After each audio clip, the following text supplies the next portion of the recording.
E agora, mais um desses desafios de internet que tem colocado a vida de crianças e adolescentes em perigo. Os vídeos mostram meninos prendendo a respiração para provocar desmaios. As imagens que circulam na internet foram registradas por alunos de uma escola em Araxá, no Alto Paranaíba. O desafio, conhecido como Blackout Challenger, ou desafio do apagão, é motivo de preocupação para pais e especialistas. Quem tem mais detalhes sobre essa história e os perigos é o repórter Vini Rangel. O desafio ele consiste em impedir a chegada do oxigênio até o cérebro e as crianças têm feito isso pressionando muitas vezes o pulmão e também o pescoço. Elas usam as próprias mãos ou, em outros casos, elas chegam a pedir a ajuda de colegas. Essa situação está ganhando a internet, não é nova, já aconteceu outras vezes, mas agora, como você disse, por causa desse registro que foi feito em Araxá, ele volta a trazer um alerta muito grande, sobretudo para os pais. É uma brincadeira extremamente arriscada, ela pode causar convulsão, danos cerebrais e até mesmo a morte.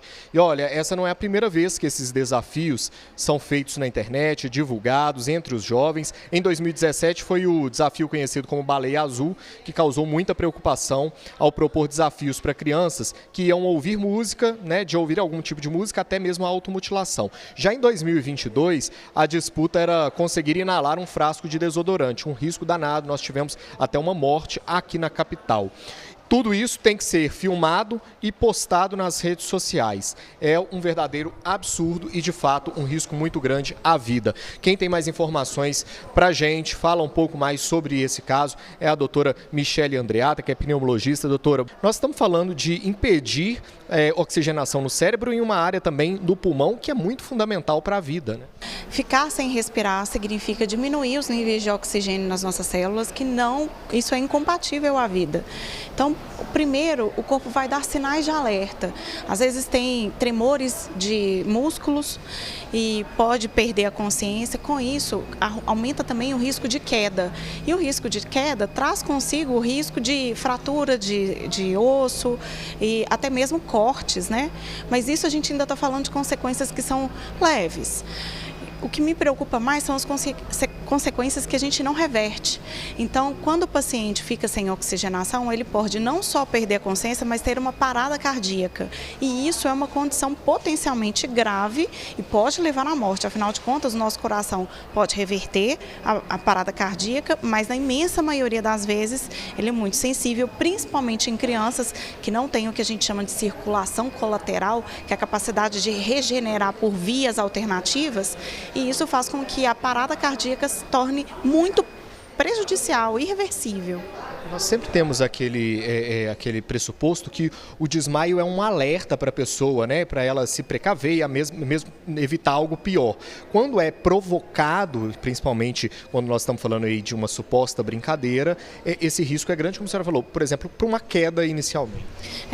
A sensação de torpor trazido pelo desmaio induzido, que é essa falta de oxigenação, pode simular aí o que algumas drogas recreativas fazem, que é essa sensação de torpor, que o corpo está rebaixado, que está lentificado e depois, quando você acorda, traz aquela sensação de euforia. Mas isso é uma ilusão, porque pode não ser reversível. De fato, não é uma brincadeira a ser feita em hipótese alguma.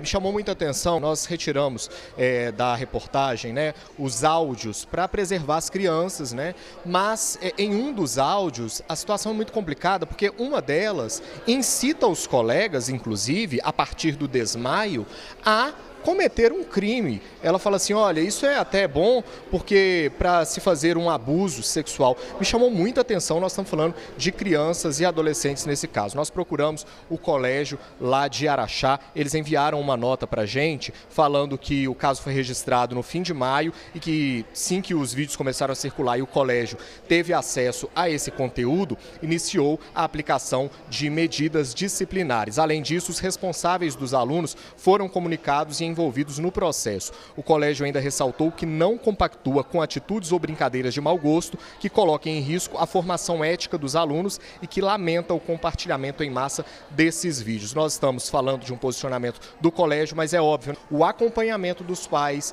para a atitude dos filhos, para o que eles estão fazendo e, claro, para orientá-los bem, é fundamental. Isso tem que ser feito em casa, acompanhar o passo a passo das crianças, né?